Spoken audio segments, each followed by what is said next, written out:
ተናስተልኝ ደረጀ እንዴት ነው መሳይ ደህና ነው ይስራው አለን ደረጀ እንደምን አለ እንግዲህ የኢትዮጵያ ሳተላይት ኔትወርክ ኢሳን ከአየር ላይ ወርዷል ያው ሰሞኑን በዚህ ዙሪያ በተለያዩ መገናኛ ብዙሃንም እየቀረበን የወረደበት ምክንያትና ከዚህ በኋላ እንዴት መቀጠል እንዳለበት ከደጋፊዎች ጋር ውይይት የምናደርግበት መርሃ ግብር አለ ነገም በዕለተ ዓርብ በአንከር ሚዲያ ላይ ሁላችንም ቀርበን ያለውን ወቅታዊ ሁኔታ እንገልጻለን ሰሞኑንም እንደዚሁ በኤምኤስ ላይ አንተና በበቀርባችሁ ጉዳዩን ለተመልካቾች አስረድታችኋል በአሁኑ ሰዓት ኢሳን አየር ላይ የለም በዚህም የተነሳ ከፍተኛ የሆነ የህዝብ መከፋት ይታያል በአካባቢው በተለይም በአማራ ክልልና በአዲስ አበባ የኢሳን ቴሌቪዥን ተመልካቾች በየሚሉኩልን መልእክቶችን እያስተናገድን ያለነውና እስቲ በዚህ ዙሪያ አጭር መልእክት ነገ በስፋት ከተመልካቾች ጋር እንገናኛለን ተገክል መሳይ ባርከው ሳናስበው እጅግ በርካታ ተመልካቾች ባፈራንበት በተለይ ለትግሉ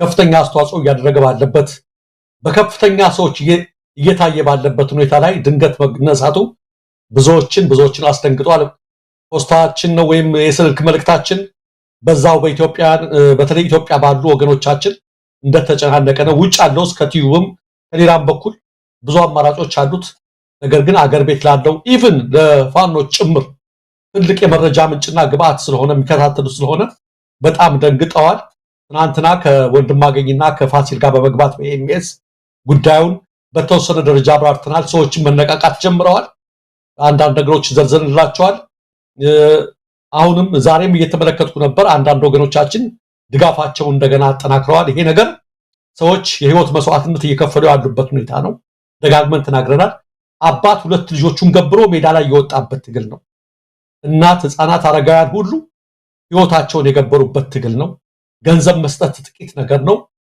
በርግጥም ከኛ ድክመት እንጂ አብዛኛው ሰው የሚያሳፍረን ሆኖ አይደለም ሌላም የተያዘ ችግር አለ ስለዚህ አሁንም ትናንት እንኳን ጥሪ ማቅረባችንን ተከትሎ መነቃቃት ተጀምሯልና በነገው ዕለት ደግሞ አጠቃላይ ያለውን ነገር ሁላችሁም እንዳትቀሩ ነገ በአንከር ሚዲያ ሁላችንም በመገኘት አጠቃላይ ያለውን ነገር እናደርጋለን ዝግጁ ሆናችሁ በስነ ልቦና ዝግጁ ሆናችሁ በቶሎ አየር ላይ እናስቀምጠዋለን እንመልሰዋለን በሚል ሞራል አንድ ሰው ላይ የተወሰኑ ሰዎች ላይ ተደጋግሞ እየተጫነ እኛም መሳቀቅ አንፈልግም ብዙዎቻችሁ ግን ጥቂት 50 ሎሚ ለ50 ሰው ጌጡ ስለሆነ እንድትሳተፉና አይኔነት ስሜት እንዲሰማችሁ አደራ እናቀርባለን ነገ ሁላችሁም በአንከር እንድንገናኝ ከወዲሁ ግብዣችን ነው አው ደረጀ እንግዲህ ነገ እንገናኛለን የተጀመረውም ህዝብን መነሻ አድርጎ ነው ህዝብ ይደግፋል የህዝብ ሚዲያ ይሆናል በሚል የተጀመረ ነው አንከር ማን ነው ኢሳን ቴሌቪዥን ኢሳን አንተ እንዳልከው ነው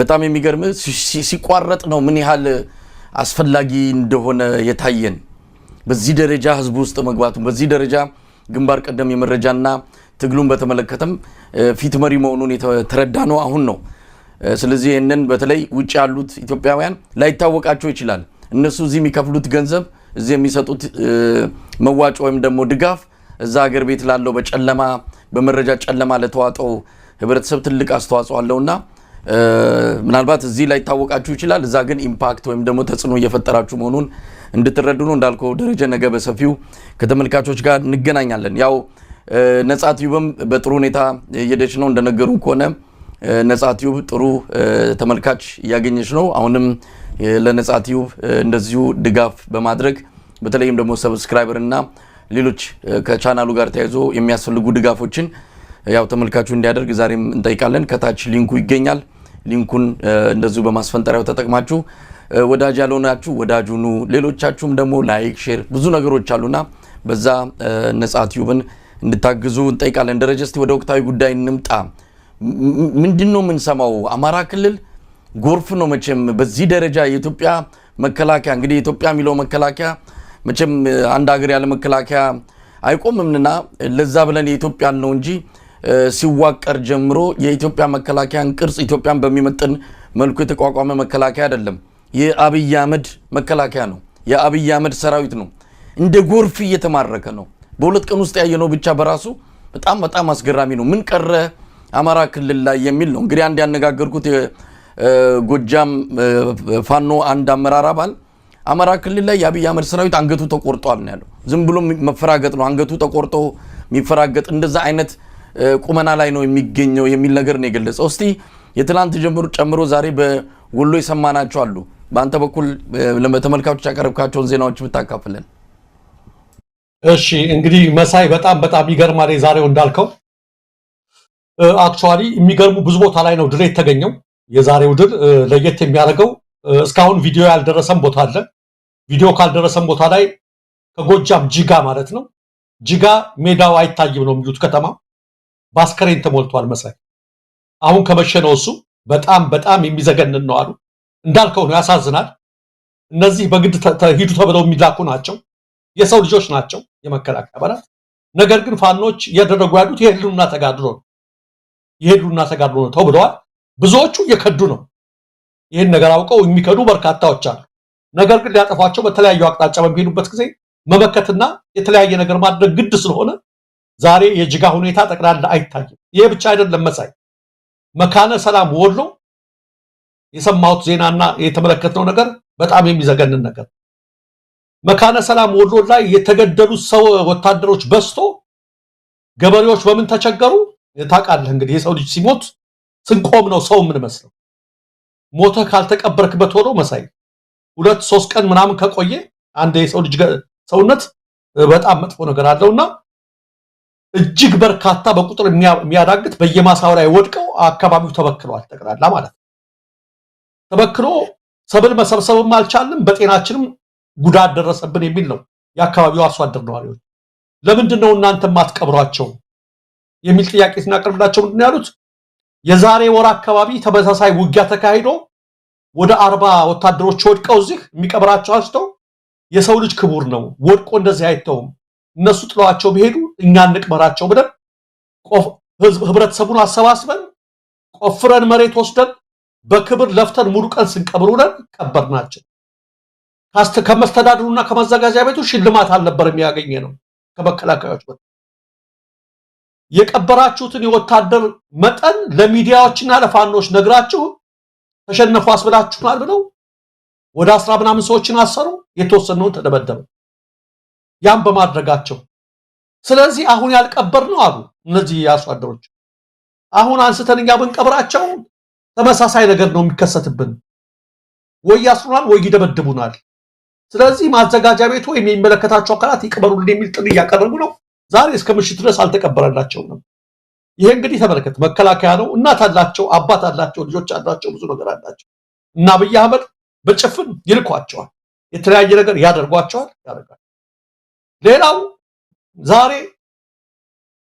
የዛሬ 3 ሳምንት ሁላችንም ያሳምነው ጽጌ ክፍለ ጦር መሳይ ካስታወስከው ያሳምነው ክፍለ በሰሜን ወሎ ማለት ነው በነምሬ ወዳጆ የሚመራው ያን ሁሉ ምርኮ አሳይተናቸዋል። የዛሬ 3 ሳምንት ብዙዎቻችን አይተን እንደነበረ ያ ነገር አለ። ያ አይደለም በዛሬው ዕለት መሳይ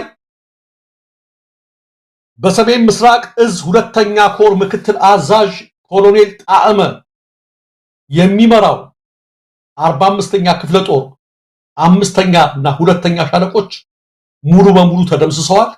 እነሱ ብቻ ሳይሆን መሳይ ፎቶ ደርሶናል። ኮሎኔል ጣዕመ የክፍለ ጦሩ ምክትል አዛዥ ተደምስሰዋል። አብሮ አጃቢዎቹ እጅ ሰጥተዋል፣ ተማርከዋል። የዛሬዎቹ ደግሞ ምርኮ የዛሬ 3 ሳምንት ካየናቸው ምርኮ እጅግ በጣም የሚገርም ነው። እንግዲህ ምንድነው የሆነው? በቃሊቡ ተጋድሎ ነው የቀጥሏል የሚሉት ፋኖች የበላጎ ባለታሪኮች ዞብል አምባ ክፍለ ጦርና አሳምነው ክፍለ ጦር ታጠቅ ክፍለ ጦርን ተጠባባቂ አድርገው በጋራ በፈጸሙት ታላቅ ተጋድሎ ከወልዲያ ከተማ በቅርብ ርቀት የምትገኘው የራያ ቆቧ ቃሊም ከተማ ለመቆጣጠር ነው። እንግዲህ በተለየ አቅጣጫ የመጣውን መከላከያ ሙሉ በሙሉ ደምሰውታል። አብዛኛው ሙትና ቁስለኛ ሆኗል። ጥቂቶች ናቸው ወደ ወልዲያ ያመለጡ።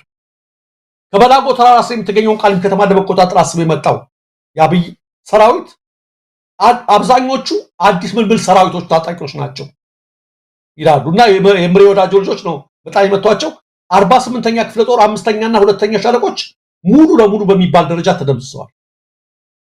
ልክ እንደነገርኩ በአዲስ ዓመት መግቢያ ላይ ቃሊም ከተማ 45ኛ ክፍለ ጦር 4ኛ ሻለቃ ነበር ያለ የተደመሰሰው። ዘግበነዋል ሁላችንም። አሁን ደግሞ 5ኛ እና 2ኛ ሻለቆች ናቸው እና በጀነራል አሰፋ ቸኮል የሚመራው ሰሜን ምስራቅ እዝ ሁለተኛ ኮር ምክትል አዛዥ ኮሎኔል ጣዕመም በዛሬው ዕለት ተደምስሷል። አብሮ እንግዲህ በክፍለ ጦር አዛዥ ደረጃ እነ አብይ አህመድ እነ ዘመነን ለማግኘት እነ ምሬን ለማግኘት እነ እስክንድርን ከፋኖ መሪዎች አንድ ለማግኘት ያልቆፈሩት ጉድጓድ የለም። በድሮን በተለያየ ነገር አለ። ፋኖች ያገኙትን ግማሽ ድል ቢያገኙ ምን ሊያደርጉ እንደነበር አናውቅም። እና አብዛኛው ተደምስሷል። ቀሪው ወልዲያ ከተማ ገብቷል። አሁን ያሳዩን የላኩልን ቪዲዮ ግማሹ ብቻ ነው። የቆሰሉና በቪዲዮ ያልተካተቱ አሉ ገና እና ይፋ እናደርጋቸዋለን። ሁሉንም ሲድሩ ባንድ ላይ እናደርጋቸዋለን። ስናይፐር በጣም ውድ መሳሪያ ነው። በጣም ብትነ ስናይፐሮች ነው ያሉት፣ አልቆጠሯቸውም። በነፍስ ወከፍ ያልታወቀ ጥቁር ክላሽ አብይ የሚመካበት የብሬንና የክላሽ ተተኳሾች የዲስቃ ተተኳሾች በሺ የሚቆጠሩ አብረው ገብተዋል። እንደነገርኩ ነው። ይሄ ብቻ አይደለም። መሳይ በዛሬው ዕለት አምቦ ሜዳ የምትባለው ከተማ ጎንደር ውስጥ በቁጥጥር ስር ገብታለች። የአማራ ፋኖ ጎንደር ውስጥ እቴጌ ጣይቱ ክፍለ ጦር ትናንትናና ዛሬ ባደረገው ተጋድሎ በአዲስ ዘመንና አብናት ዙሪያ በተደረገ ትንቅንቅ አንበሳው ሊቦ ከምከም ብርጌድ አገዛዙ ሰፍሮት የነበረውን አምቦ ሜዳ ከተማን በማስለቀቅ ሙሉ በሙሉ ተቆጣጥሯታል። ማንኩሳን ተቆጣጥረዋል። ትናንትናና ዛሬ ባደረጉት ውጊያ ዛሬ ማለዳ ላይ ማንኩሳ በፋኖች ቁጥጥር ስር ገብታለች። አዲስ አምቦ ሜዳ ጎንደር ላይ በቁጥጥር ስር ገብተዋል። አምቦ ሜዳ ከተማ አገዛዙን በማስለቀቅ አዲስ ዘመን ያስወጣው መንገድ መሪ የነበረው የአዲስ ዘመን ሚሊሻ ጽሕፈት ቤት ኃላፊ ከናጀቢዎቹ አብሮ ተደምስሷል በማለት ፋኖ መልካሙ ጣሴ የክፍለ ጦር ህዝብ ግንኙነት ተናግረዋል። እንግዲህ መሳይ የምነግርህ ምንድነው በወሎ እንደምትመለከተው ነው። ደቡብ ወሎ መካነ ሰላም፣ ሰሜን ወሎ ነምሬ ወዳጆ ያደረጉትን ተመልከት። ጎጃም ላይ እነማንኩሳ ምናምን ተመልከት። በአዊም ተመሳሳይ ነገር አለ። አገዋዊ ተመሳሳይ። በጎንደር የሚሆነውን ነገር ትመለከታለህ።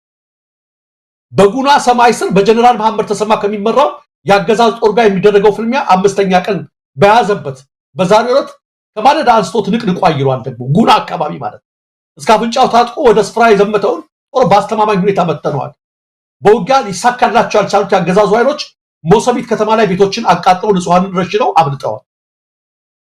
በሌላ በኩል እንደዚሁ በዛሬው ዕለት ጥቅምት 28 ቀን ማለዳ የአማራ ፋኖ በጎጃም የጃዊ መተከል ክፍለ ጦር የጣና በለስና የበበቁ ብርጌድ በጥምረት በመሆን በጃዊ ወረዳ ደቅ ተብሎ በሚጠራው ቦታ ወደሚገኘው የአድማ በተና ካምፕ በመግባት በርካታዎችን እንደዚሁ ገብተው እርምጃ ወስደው ወጥተዋል። ክላሾችን ሁሉ ይዘው ነው የወጡት እና ምን ልልህ ነው አጠቃላይ እየተደረገ ያለው ነገር የሚገርም ነገር ነው። በመሬት ላይ ያለው ውጊያ የሚገርም ነገር ነው። በተለይ የወሎ የሰሜን ወሎ ድል እጅግ ትልቅ ድል ነው። መሳይ ከነ አዛዡ ነው። በጣም በርካታ ምርኮኛ ነው በቪዲዮም የሚታየው። እንግዲህ ይሄ ነገር በሚደረግበት ጊዜ በእነሱስ በኩል ማለት ነው መቼም ውጊያ ነው። ትናንት ራሱ በሸዋ ላይ በተደረገ ውጊያ ፋኖች አሏቸው ከ106 በላይ ኃይል ሲጥሉ ከኛ በኩል 7 ቆስሎብናል 3 ሞቶብናል ብለው ተናግረዋል። በሸዋ አካባቢ እና በዛ በኩል ግን ምንድነው እየተደረገ ያለው ስትል መሳይ ከሁሉም ቦታ የሚመጣልን እና አምነስቲ እና ኢሰመጎ እና ሪፖርት ያወጡበት እና ቢቢሲ የዘገቡትን ሁላችንም ብትመለከተው አገዛዙ በኩልስ ምን እያደረጉ ነው ስትምል በዚህ በስጭት ንጹሃንን በድሮን ሲፈልጉ ቤት ለቤት ይጨፈጭፋሉ፣ ሲፈልጉ ሰብልና ቤቶችን ያቃጥላሉ። ያገዛዙ ኃይሎች ደግሞ በዚህ ላይ ተሰማርተዋል። መሳይ በተቃራኒው እና አጠቃላይ ወደ አገዛዙ እርምጃ እንመጣለን። ምናልባት እዚህ ጋር የሚያነሱትም ነገር አለ። እንደው እኩል አይነት ሚዛን ላይ አስቀምጠን እንድናይም ይፈልጋሉ። እናንተ ፋኖ አጠቃ ስትሉ ሰላማዊ ሰዎች ማነው ወታደሮች አጠቃ ትላላችሁ፣ መንግስት ሲያጠቃ ግን ሰላማዊ ሰዎች ትላላችሁ የሚል ሚዛናዊ የሆነ እይታ እንዲኖረው እኛም ፋኖችን ነው እናንተም ሰራዊቱን ያጠቃችሁት አይነት ግንዛቤ እንዲፈጠር የሚያደርጉበት ሁኔታም አለ። እሱ ላይ በደንብ ጥርት ብሎ መታወቅ አለበት። አዎ ፋኖ እያጠቃ ነው፣ ፋኖ ለይቶ ሰራዊቱ ላይ ነው። እንደም ሰራዊቱን እጅ የሚሰጥ ከሆነ እንደም ወደ እንክብካቤ ነው የሚገባው እንጂ አንድም እጃቸው ከገባ በኋላ የመረሸንም ሆነ ሌላ ጉዳት በፋኖ አካባቢ የሚታይ አይደለም። አገዛዙ ግን ከዚህ ባለፈ ህፃናትን ጭምር ነው እየገደለ ያለውና ይህንን ኢሰመጉም ማነው የኢትዮጵያ ሰብአዊ መብቶች ኮሚሽን፣ የአምኒስቲ ኢንተርናሽናል፣ ሌሎች ዓለም አቀፍ ተቋማትም እያወገዙት ነው። እንመጣበታለን። እንደው ደረጀ ምንድነው ለዚህ ምክንያቱ? እንደምንሰማው ከሆነ ወታደሩ አሁን በደንብ ተረድቶታል። በፊት ስለፋኖ ይሰበክ የነበረው ያርዳቸዋል ቪዲዮ ያሳዩዋቸው ነበር አሉ ራሱ የአገዛዙ ወታደሮች በጣም ጭካኔ በተሞላበት ሁኔታ ልክ ምንድነው ዶሮ የማረድ ያህል ያረዱ የሰው ልጅ የሚያሳዩበትን ቪዲዮ ይሄንን ለወታደሩ ያሳዩ ፋኖች ጋር ብትገቡ እንዲ ነው የሚያርዷችሁ የሚል ነበር አሉ። ያ ስብከታውን እየሰራ አይደለም። ስለ ፋኖ በደንብ እየተረዳን ነው። አሁን ስልኮቻችንን እየነጠቁን ነው። ተደዋውለን የት ነው ያላችሁት መተን እጃችንን ልንሰጥ እንፈልጋለን የሚለው ስልኮቻችን እየነጠቁን ነው። ስለዚህ አሁን ሰራዊቱ መዋጋት አይፈልግም። ቀዳዳ ነው የሚፈልገው። ባገኘው ቀዳዳ መሽለክ። ፋኖች ሲመጡ ደስታቸውን አይችሉትም። ስለዚህ የአብይ አህመድ ሰራዊቱ እነተም አንገቱ ተቆርጧል አማራ ክልል ላይ የሚለው የሚያስኬድ ነው። ነገር ግን ምንድነው የምትሰማው? በዚህ ደረጃም የአንድ ሀገር መከላከያ ሰራዊት የአብይ አህመድ ሰራዊት እንደዚህ ሲፍረከረክ ማየት በጣም ያሳዝናል። ምንም ይሁን በኢትዮጵያ ስም የሚጠራ መከላከያ ሰራዊት ነው።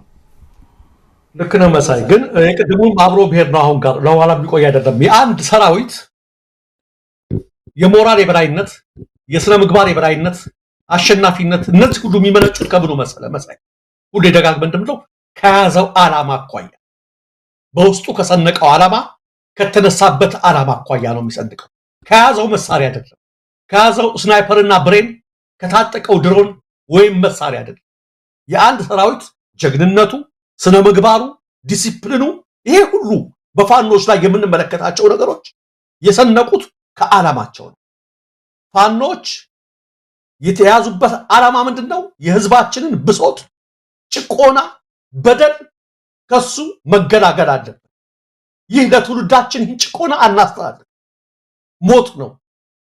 ወገኖቻችን፣ እናት አባቶቻችን፣ ልጆቻችን በነፃነት የሚኖሩባት ኢትዮጵያ መፈጠር አለባት። የአማራ ህዝብ በዘሩ ብቻ እየተቀጠ መገደሉ መቆም አለበት፣ መፈናቀሉ መቆም አለበት ብለው የተነሱ ናቸው። ከዚህ ዓላማ የተነሳ ሰራዊት የሞራል የበላይነት ይሰጣል። አንድ እያሸነፈ መምጣቱ ይሄ ነው ሚስጥሩ፣ ዓላማው ነው። ሁለተኛ ያሸነፋቸውን ወታደሮች አንተ እንዳልከው ነው አሁን የሚማርካቸውን ወታደሮች በእንክብካቤ የሚይዝበት ነው። ወታደራዊ ዲሲፕሊንን ባከበረ መልኩ ከቀይ መስቀሎች ጋር እየተነጋገሩ ይሄን ሁሉ የሚያደርጉት ለምንድን ነው? ከዛ የተነሱበት ፋኖች በሄዱበት አካባቢ ባንክ የሚጠብቁት፣ ንጹሃንን የሚጠብቁት፣ ተቋማትን የሚጠብቁት፣ ሴቶችን የማይደፍሩት፣ የተለያየ ነገር የማያደርጉት ለምንድን ነው? ከዚህ ሞራልና ዓላማ የተነሱት። ስለዚህ እነዛ ሰዎች በሚዛን ያስቀምጡት። ይሄን ደግሞ ለፕሮፓጋንዳ አይደለም የምናገረው። በሸዋም በወሎም በጎንደርም በጎጃምም አንድ የፋኖ ኃይል አንዲትን ሴት ልጅ ደፍሯል የምትል ካለ ናም በማስረጃ አምጣ። ያኔ ፋኖን እናውግዛለን። በፍጹም አድርገውት አያደርጉትም። በእነሱ ስም እንኳን ያጭበረበሩትን እርምጃ ሊወስድ አይሆንም፣ አይፈቀድም። የሞራል የበላይነት አደዛል። ከዚህ ጋር ሄደውስ ለምንድን ነው በብዛት የሚከዳው ካልከኝ ዓላማ የለም። ተናግረውታል። ያቺ ጀነራል እኮ አንዴ ተናግረዋለች። ትርጉም ለሌለው ጦርነት ሰራዊታችን መስዋዕትነት እየከፈለ ነው ብላለች የራሳቸው ጀነራል በኢትዮጵያ ቴሌቪዥን ስቱዲዮ። ስለዚህ ይሄ ትርጉም ዓላማ የሌለው ሰራዊት ምንድነው ሊያደርግ የሚችለው?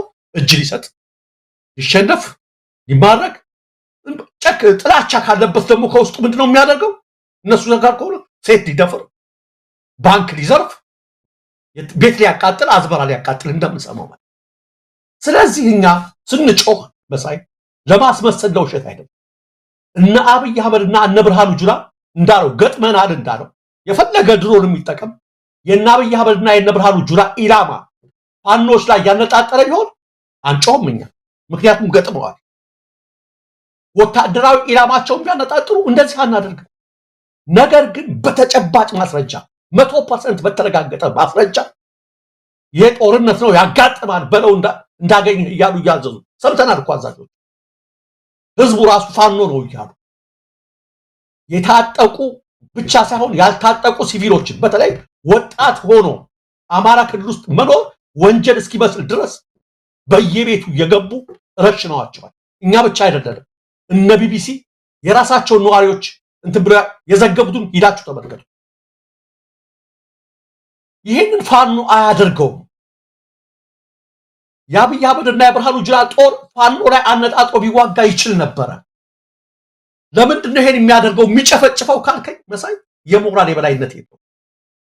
የኢትዮጵያ ወታደር ሊባል አይችልም።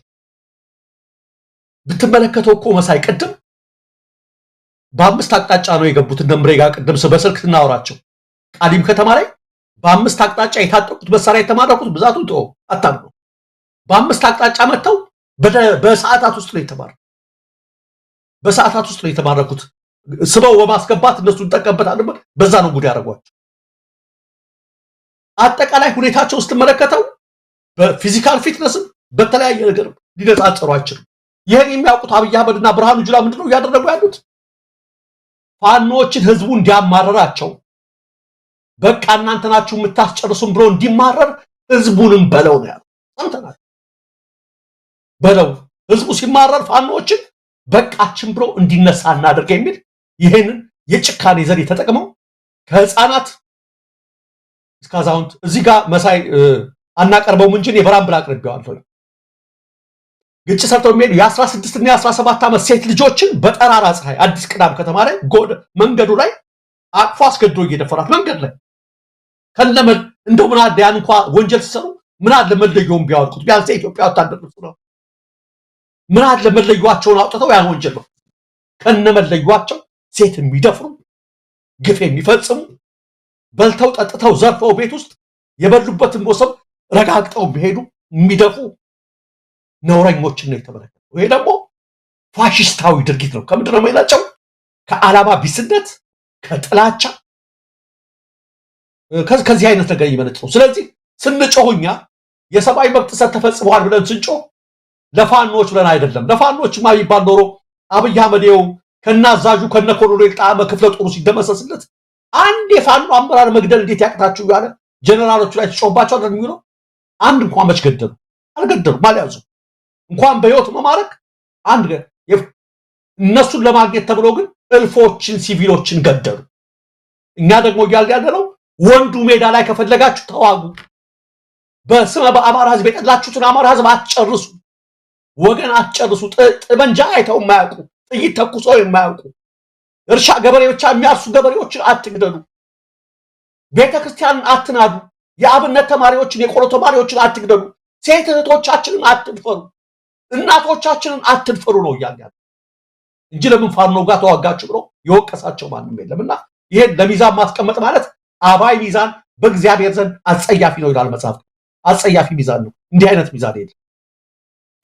ደረጃ እንግዲህ ምናልባት ሁኔታውን በመላት እንመልከተው። በግራም በቀኝም ያለውን አይተን ፍርዱን ለመስጠት በሚል መሐል ላይ የቆሙ ብዙ አሉ። የፋኖን ትግል እንደው ምክንያታዊ ነው የሚለውን ነገር ለማመን ብዙ የተቸገሩ ሰዎች በጣም የተቸገሩ የሚመስሉ መቼም ተቸግረዋል ማለት አንችልም።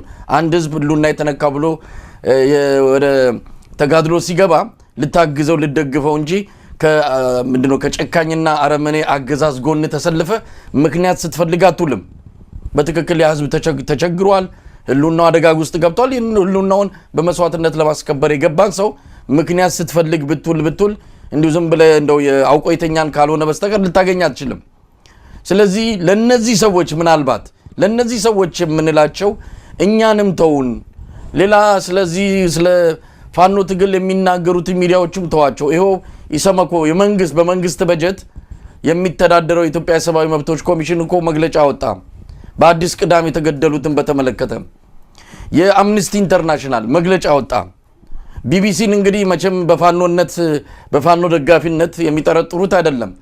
ቢቢሲ ይኸው በደንብ በጥናት ዘገባውን እዛ ድረስ ወኪሎች ሁሉ እኮ በደንብ ዘገባ ሰርቷል። እነሱንም ተመልከቱ። ይሄ አገዛዝ የጦር ወንጀል እየፈጸመ ነው፣ የዘር ማጥፋት ወንጀል እየፈጸመ ነው። ስለዚህ ባካችሁ ይሄ ምክንያት እየሰጣችሁ አውቆ ነገሩን ላለማያጅ ላለመረዳት የምትፍጨረጨሩት ያንን አቁምና ከእውነቱ ጋር ተጋፈጡ ነው። ቀደም ሲል ደረጀ የሞራል ጥያቄ አንስታል። የሞራል ጥያቄ ልክ ብልጽግና የሚል ታፔላ ስትይዝ የሞራል ጥያቄ የሚባል ድራሽ አባቱ ይጠፋል። ሞራል የሚባል የለም። ብልጽግና የሞራል ተቃራኒ ነው። ስለዚህ እዛ ብልጽግና ሆነ አይ እነሱ እኮ እንዲህ ናቸው ብለህ ምክንያት ልትፈልግ አትችልም። በቃ በእንዶድ ታጥበው ነው ይሄ ሞራል ህሊና የሚባለውን የተገላገሉት።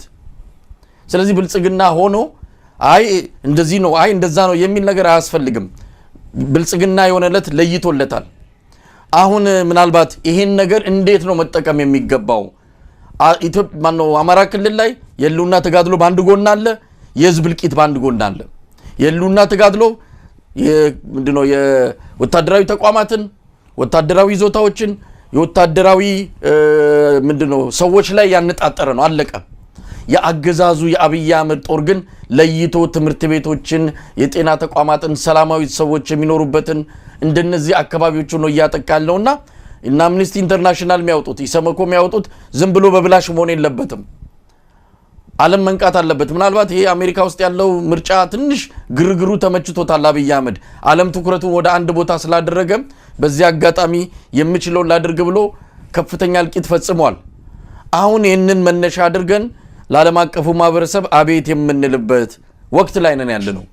እስቲ እዚህ ላይ ምን ማለት ይቻላል? ያው እንግዲህ በሳይ ጥሩ ነገሮችን ያነሳው መጀመሪያ እንዳረሳው እነዚህ ሚዛን ለመጫወት የሚፈልጉ ሰዎች አስተያየት እዛ ውስጥ የሚገቡትን እሱን እንዳረሳው ብዬ ነው። እሱን አቋም እሱ ከሱ በኋላ ያነሳውም ሌላ ነገር አለ፣ እሱን እንመለከተዋለን። የሚገደሉትን ሰዎች መጀመሪያ ደጋግመን እንደምንለው መሳይ እነዚህ መሀከል ላይ ሆነው ፖለቲካም ውስጥ ያልገቡ መስለው እንዲህ እኮ ነው ምናምን ሚዛን ንጫዋት የሚሉ በዚህ ህዝብ እንደዚህ እየታረደ መሬት ምድር አኬልዳማ እየሆነች በንጹሃን ደም እየታጠበች የተለያየ ምክንያት የሚያስቀምጡ የታዘብናቸዋሉ። ፖለቲካ ፓርቲ ውስጥ ገብተው የታዘብናቸዋሉ። ማህበራዊ ሚዲያው ላይ የታዘብናቸዋሉ። አጥፍጠው ያስቀመጡ የታዘብናቸዋሉ። ምክንያታቸው የተለያየ ይሆናል። ለነዚህ የምንላቸው ማርቲን ሉተር ኪንግ ያለውን ብቻ ነው። ከነገደሉን ከነአብይ አህመድ ከነብርሃኑ ጁላ ከነይልማ መርዳሳ ባልተናነሰ መልኩ በነፃነት ቀናችን እነሱንም አንረሳቸው። ነፃ ሲወጣ እነሱን እንፋረዳቸዋለን። ቢያንስ በህግ ባይጠየቁ የሞራልና የህሊና ተጠያቂዎች ናቸው። በህግ ደግሞ የምንጠይቃቸው አሉ። በለው እያሉ ይህን ጭፍጨፋ ያባባሱ በንጹሃን ሞት ላይ እየቀለዱ አሉ። እነሱን በታሪክም በህግ የምንጠይቃቸው። እነዚህኞቹን ደግሞ በነፃነት ቀናችን አንረሳቸው። አጭበርባሪዎች አስመሳዮችን አይተናል። ሌላው ጋር ሲሆን እንዴት እንደሆኑ ተመልክተን አሁን ደግሞ ሌላ ምክንያት የሚፈልጉ አይተናል። የሁሉም ምክንያታቸው የተለያየ ሊሆን ይችላል። አንዳንዱ ፍርፋሪ አይቶ ነው። አንዳንዱ ከጥላቻ የመነጨ ይሆናል። ሰሜኑን ከመጥላት ሊሆን ይችላል። የሆነ ሆኖ ግን በነፃነት ቀናችን እነሱንም አንረሳቸው። በቁስላችን ላይ ሆምጣጤ ስለነሰነሱ በመርዝ አስተያየታቸው ማለት ነው። እነሱን እንረፋቸው። ሌላው መገደላቸው አይቀርም። ያለኝ ምክር ወጣት የተባለ በተለይ አማራ ክልል ያለ ቤተክርስቲያን ሳቢም ሆነ ሶላት የሚያደርስም ሆነ እናቱ ጋር እንትን የሚያደርግም ሆነ ስራ የሚሰራም ሆነ አልቀረለትም። አንድ እውነት አሁን ማረጋገጥ ያሉት መሳይ ምንድነው? አማራ ክልል ቤቱ ከተቀመጠው ወጣት ይልቅ ፋኖ ጋር ያለው ደህንነት ይሰማዋል። ይሄን ነው በቃ አሁን ማረጋገጥ። ይቅርብኝ ከትግሉ ውስጥ ከፖለቲካው ይቅርብኝ ብሎ የተቀመጠ ሁሉ አልቀረለት። አጭድ በየቤቱ እየወጡ ያው ቢቢሲ ላይ ሄዳችሁ አንብቡ።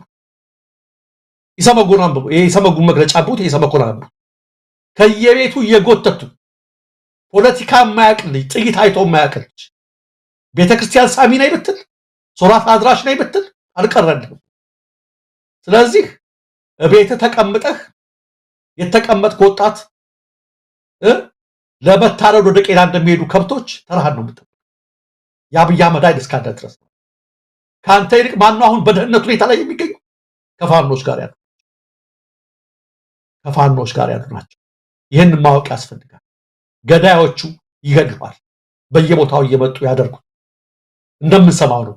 ሁሉንም በየአቅጣጫው በየተራ እያደረጉት ነው። አዲስ አበባ ላይ በየተራ የሚያደርጉትን ነገር መፈናቀሉ፣ አማራ ክልል ደግሞ በየተራ እየገደሉ እየተመለከትናቸው ነው። ስለዚህ ለራስህ ወቅበት ወጣቱ በየቤት ያለው ማለት ነው። ሌላው የአሜሪካን ምርጫ ተከትሎ አብይ አህመድ እንኳን ደስ ያለው ትራምፕ ብለዋል። አንዳንድ የከፋቸው ሰዎችን ተመልክቻለሁ። ከገዢው ቡድንም ከአንዳንድ ወንድሞቻችንም ጋር የነበሩ ማለት ነው። በእርግጠኝነት እነዚህ እስካሁን ስልጣን ላይ የቆዩት አሜሪካ የውጭ ፖሊሲውን ምናምን ላይ ኮምፕሮማይዝ ያደርጋሉ አይደለም። ለሀገራቸው ፖሊሲ ሁሉም የቆሙ ናቸው። በዛ መሰረት ነው የሚሰራው። እንትን ላይ ኖረው ይችላል። ነገር ግን ከዛ በመደስ ባሉ ነገሮች ላይ ዲሞክራቶች ሲመረጡ ያኔ የኢትዮጵያ ኮሚኒቲ በጣም ብዙ አስተዋጽኦ አድርገው ነው። ብዙ ድርጅቶች እንደው ጥሩ ያደርጋሉ ለኛ ምን ያደርጋሉ ብለን ተመልክተን ነበር። በነ ባይደን ጊዜ የአብይ አህመድ አገዛዝ ይሄን ሁሉ ወንጀል እየፈጸመ አንድ የተመለከትናት ትንሽ ቆንጠጥ የምታረግ እርምጃ የአጎዋ ነች። እሷን ብትሆን አብዛኞቹ ሰራተኞቹም እዛ የሚሰሩት ምን ስርዓት አድርጎ ጎድቷልና አብይ አህመድ ላይ ትርጉም ያለው ጫና አድርገውበታል ማለት ይከብዳል። ኢትዮጵያ ህዝብ እንዳደረገው ተስፋ አልነበረም። ይልቁንም ለቲፒኤልኤፍ ጊዜ በጣም ጠንክረው ተነስተው ነበር። የነ ባይደን ወይም ዲሞክራቶች እነሱ ራይስ ዛንዳዱ እናውቃለን። ለሌላው ለአማራው ህዝብ ላይ ግን እጅግ የሚያሳዝን ነገር ነው። ከሁሉም በላይ ያዘንኩት መሳይ ከሁሉም በላይ ያዘንኩት ዋሽንግተን ዲሲ ሰሞኑን በተደረገው ስብሰባ ላይ ወጣት ልጅ አለች ንግግር የምታደርግ ሄርሜላ ነው መሰል ስሟ። ጎበዝ ልጅ ቀይ ልጅ ገና ታዳጊ ወጣት ነች። የሷን ንግግር ከሰማሁ በኋላ እጅግ በጣም አዝኜ እንባዬ ሁሉ ነው የመጣው። ምንድነው ያለችው እሷ? ሲኤንኤን ቢሮ ሂዳ ባደረግነው ንግግር የአማራ ህዝብ እየተጨፈጨፈ እየተገደለ ለምንድነው ሽፋን የማትሰጡት? ኢትዮጵያ ውስጥ ይሄን ያህል ሰው በድሮን ሲጨፈጨፍ ሲገደል ለምን ሽፋን አትሰጡትም ብለን ስንጠይቃቸው ሲኤንኤኖች ዲሞክራቶች ፈቃደኛ አይደሉም ይሄን ሽፋን እንድንሰጣሉ። በጣም ነው ያዘንኩት። እጅግ በጣም ነው ያዘንኩት። አንድ ያዘንኩት በሁለት ነገር ነው ያዘንኩት። የአማራ ህዝብ በእርግጥም ይሄ አማራና ኦርቶዶክስን የመጥላት አቋያ ስሬ ሰደደ ነው የሚባለው ነገር ከላይ ጀምሮ እሱ ስለመጣብኝ ማለት ነው። ለምን መሰለ መሳየኝ ያልኩት በማይካድራና በዛ አካባቢ ጭፍጨፋ በተነበረበት በሰሜን ጦርነት ጊዜ ሲኤንኤን አክሱም ድረስ ወኪል ልኮ ኒማ ኢልባጊር ብትባል የሱዳን ዘጋቢ አክሱም ድረስ ሄዶ ከዛ ዘገባ አጠናክራ ይባስ ብሎ ያም ማስተላለፍ እኮ ብቻ አይደለም ከሌላው ሳይድ ያለው የነገሯትን ከኛም በኩል ብሎ ቲፒኤልኤፍ ፈጽሞብናል ብሎ የነገሩትን ድሮፕ አድርገው ያን ሳይድ ብቻ አስተላልፏል። ሲኤንኤን ያ ብቻ ማለት ነው። ደረጃ እኮ እሷ በወቅቱ ጋዜጠኛዋ ምንድነው ትዊተር ላይና ፌስቡክ ላይ ቁርጥራጭ መረጃዎች ቬሪፋይ ያልተደረጉ ያልተጣሩ መረጃዎችን እሱን ለቃቅማ ሄዳ ልክ እንደ ትክክለኛ መረጃ ምንም ማጣራት ሳታደርግበት ነው ያቀረበች። ችግሩ አልተፈጠረም፣ ተፈጥሯል፣ ሌላ ጉዳይ ነው። ነገር ግን ምን ያህል ለዛ ኮዝ ለትግራዩ እንትን የቆሙትን ያህል አሁን ለአማራ አለመቆማቸው እሱ ነው ትዝብቱ። በነገራችን ላይ እሱ ነው ትዝብቱ። ትክክለኛ ፖለቲከኞቹን ተመልከታቸው፣ ጥላቻቸው እንዳሸፍኑ ብለውናል ማለታቸው አለ። ሁለት የገረመኝ እኔ እነ ሲኤንኤን እኮ ከአሜሪካ እኮ የሚመጡ የጋዜጠኛ አሰልጣኞች እኔ ሰልጥኛለሁ ኢትዮጵያ ያለው እነ ዩናይትድ ስቴትስ ኢንፎርሜሽን ሰርቪስ ባለሙያ እንዴት አዘጋገብ ስለ ጋዜጠኝነት፣ ስለ ሚዛናዊነት፣ ስለ ወቅታዊነት፣ ስለ ቀጥተኛነት እነሱ ናቸው ያሰለጠኑ። ሰልጥኛለሁ የአሜሪካዎች ራሱ ባሰለጠኑ ስልጠና ላይ የፍሪደም ኦፍ ኤክስፕሬሽን ሻምፒዮን ነን የሚሉ ስለ ሚዛናዊነት የሚነግሩን እነሱ ናቸው። እነሱ ስለ ገለልተኝነት የሚነግሩን እነሱ ናቸው። ፖለቲከኞች አዘግቡ ሲሏቸው ሲኤንኤን ራሱ አቃለው ሲኤንኤን የአሜሪካ አዲስ ዘመን መሆኑን እኮ እናውቃለን። ግን በዚህ ደረጃ አዘግቡ ተብለናል የሚሉ ጋዜጠኞች ናቸው ለካ እኛን መተው እናሰልጥናችሁ የሚሉን ኢትዮጵያ አዲስ አበባ ይመጣ ከጃ ይሻል ዶማ ማለት ነው። ራሳቸው ነፃ ያልወጡ ጋዜጠኞች ናቸው እዛ ያሉት። ይሄ ራሱ የሚያሳፍር ነው። ከሁለት በኩል ነው ያፈርኩት። አንድ በአማራ ህዝብ ላይ ያለው ጥላቻ እንዴት ስር የሰደደ መሆኑ ማለት ይሄንን ከተመለከት አይቀር መሳይ የአሜሪካው ምርጫ ይዞ የመጣው ነገር ሊኖር ይችላል።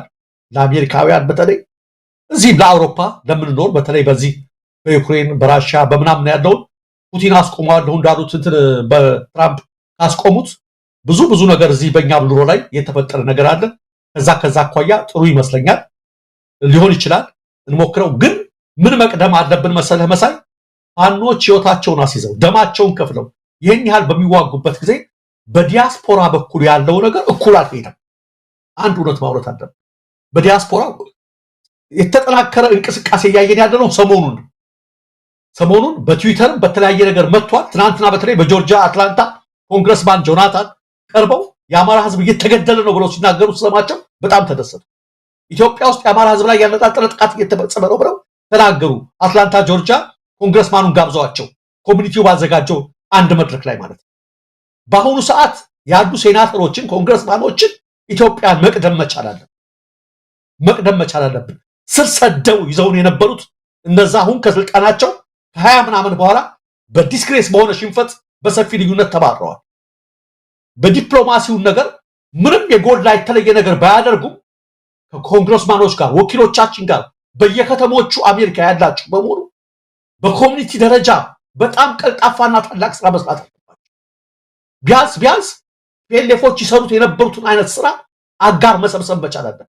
ትናንትና በጆርጂያ አትላንታ የተመለከትኩት ይሄ ነው። በትክክል አማራ ህዝብ እየተገደለ ነው ብሎ የሚያምን ኮንግረስማን በማየቴ በጣም ደስ ብሎኛል። ይሄ ደግሞ በተራ ነገር የመጣ አይደለም። እናንተ የኮሚቴው አባላት በሰራችሁት ስራ የመጣ ነው። ስለዚህ ሰሞኑን የሚደረጉ ሰልፎች አሉ፣ መሳይ የሚደረጉ የተለያዩ ትዊተር ካምፔኖች አሉ። ይሄ ብቻ አይደለም። ቅድም ስሰማ ነበር አንድ ስብሰባ ውስጥ አስገብተው ከፍተኛ ወደ ትራምፕ እንደዚህ ከፍተኛ ዲፕሎማሲያዊ ዘመቻ ይጀምራል፣ በኢትዮጵያን ዘንድ ይጀምራል። ቢያንስ መለወጥ አለብን። እስከዛሬ ድረስ ሌላው ቀርቶ ሐሳባችንን እንኳን በነፃነት እንዳንገልጽ ከጎግል እስከምን ድረስ ተቆጣጥረው እያፈኑ እየዘጉን የመጡትን ሁሉ በሙሉ ዲፕሎማሲያዊ ዘመቻ እናደርጋለን። ምክንያቱም የሚዲያ ዘመቻ ለነፃነት አጋዥ መሆኑ ስለሚያውቁት እያፈኑንም ስለሚገኙ ማለት ነው። ስለዚህ ይሄ ሁሉ ነገር ስላለ በውጭ ያለ ነው ኢትዮጵያን በሙሉ እና አብይ አህመድ በተለይ በዚህ በምናደርገው ካምፔን አይታችሁ ከሆነ እና አብይ አህመድ ክርስትና ለመጫወት ሞክረዋል።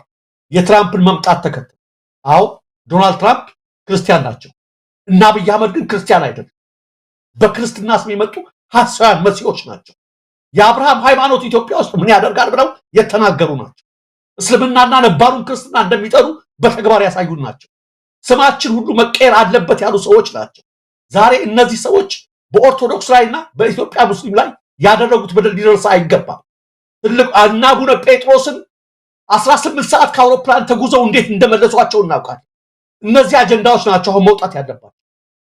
በሚደረጉ ሰልፎች ላይ በሚደረጉ ካምፔኖች ላይ እንደዚህ የተፈጸመ በቤተክርስቲያን ላይ በቆሎ ተማሪዎች ላይ በቅርሶች ላይ በቤተክርስቲያን በመስጂዶች ላይ እየተደረጉ ያሉ በደሎች በደንብ ወጥተው ምን ነገር አለባቸው። ይሄ የማን ስራ ነው?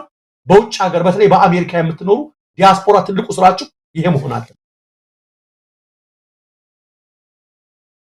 ደረጀ ከፕሬዚዳንት ትራምፕ ዳግም ወደ ስልጣን መምጣት ጋር ተያይዞ ያነሳቸው ሀሳቦች ትክክል ናቸው። ሰሞኑን እንግዲህ እኛ በምንኖርበት በዚህ በአሜሪካ ያው የምርጫ ወቅት ነው። ምርጫ ተካሂዶ ያው የአሜሪካ ምርጫ አንተ ቀደም ሲል እንደጠቀስከው በአራቱም የዓለም ማዕዘናት በትኩረት የሚከታተሉት ምርጫ ነው። ምክንያቱም አሜሪካ የዘመኑ ሌላ ያለ ሀገር ነች።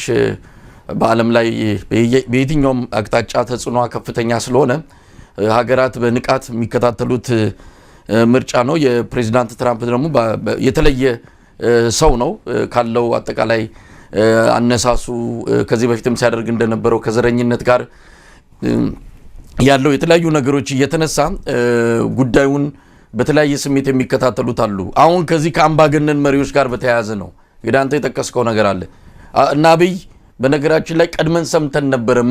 አብይ መግለጫውን አዘጋጅቶ ቁጭ ብሏል ተሽቀዳድሞ ለመስጠት።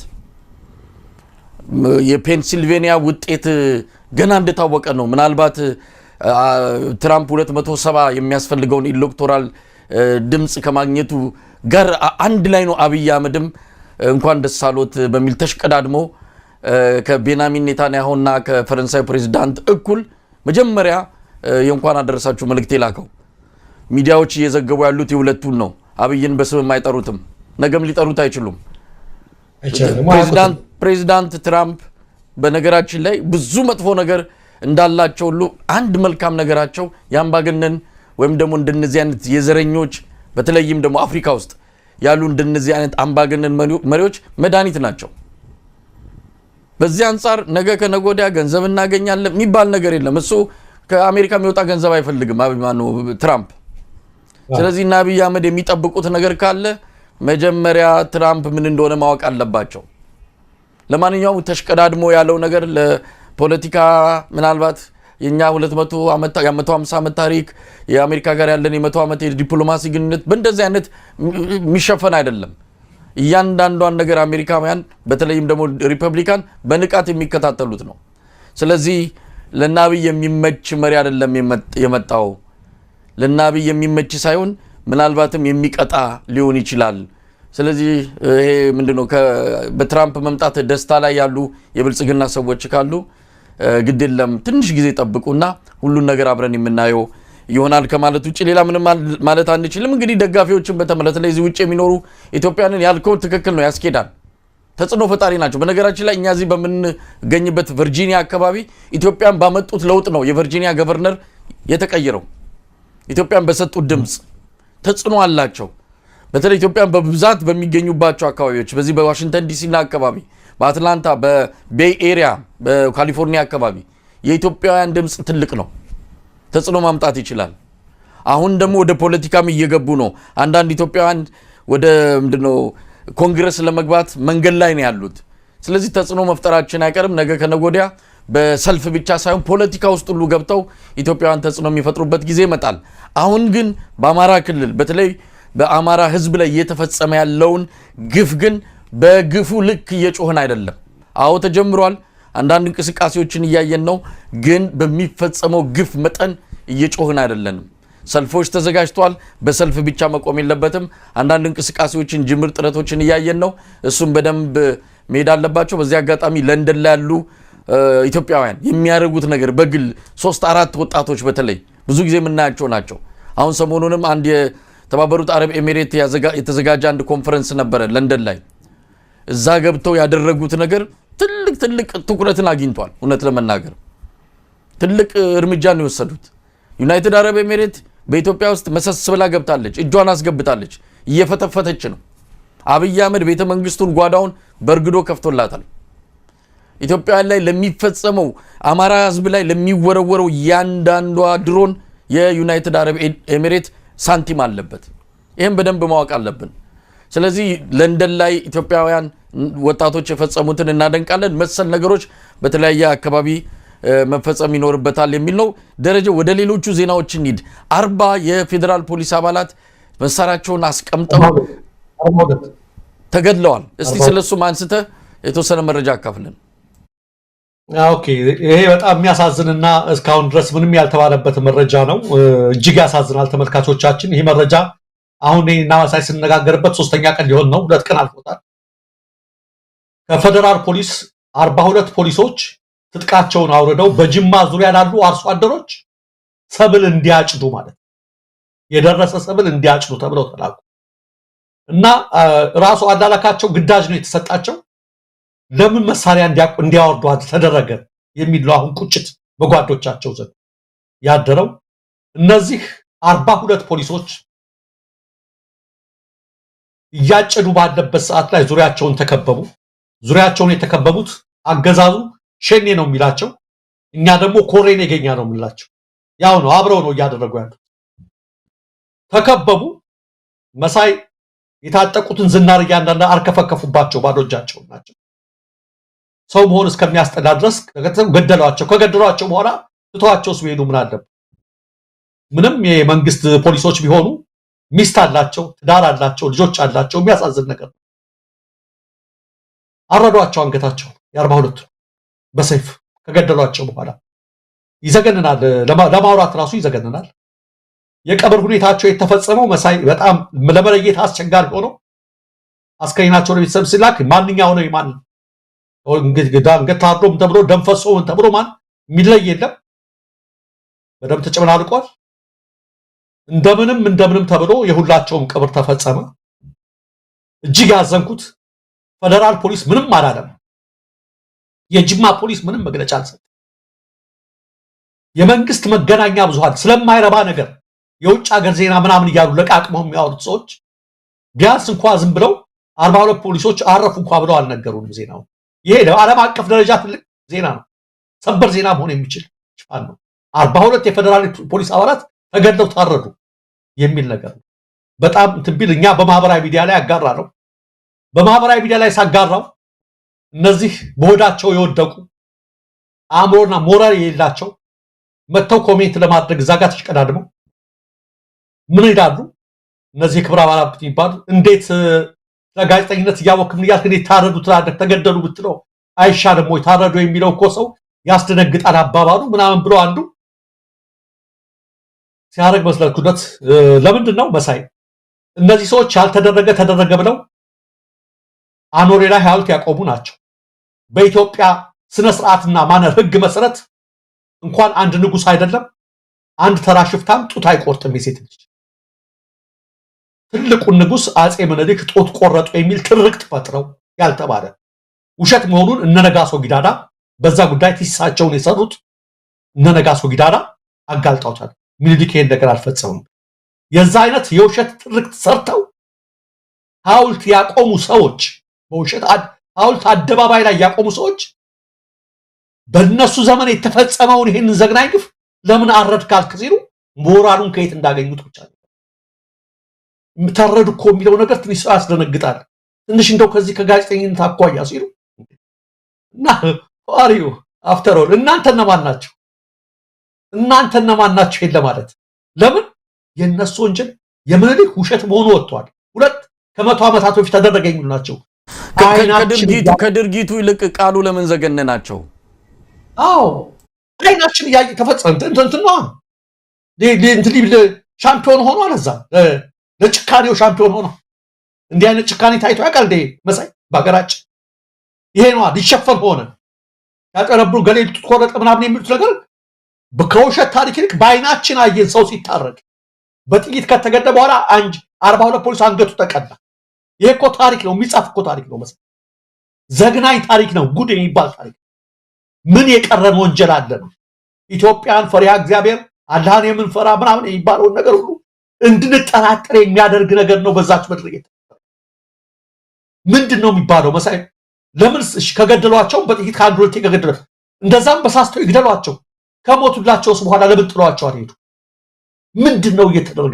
ማንም ይሁን ይሄን ያደረገው ማንም ይሁን ጠላት እንኳን ቢሆን ከገደልከው በኋላ ትሄዳለህ።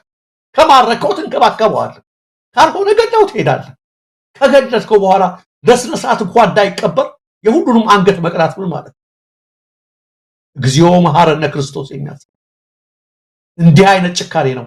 ከሁሉ በላይ ግን የሚያሳዝነው ቄሱም ዝም፣ መጽሐፉም ዝም፣ ሌላ ነገር ዝም፣ ሁሉ ነገር አድርገው ሌላ ነገር እየነገሩን ያሉ እና አዲስ ዘመንም እነ ኢትዮጵያ ቴሌቪዥንም እነ እንትና ጨውና ጥቅሙ እያሉ እየነገሩን ነው። ስለ ጨው የጨው ጥቅም ምንድነው እያሉ እንደዚህ ከሞቆ ቢጫ ቀለም እናገኛለን እያሉ እንደዛ አይነት ነገር በወቅታዊ አምዳቸው ላይ እየሰሩ ነው። ምን ታረጋለህ ደረጃ?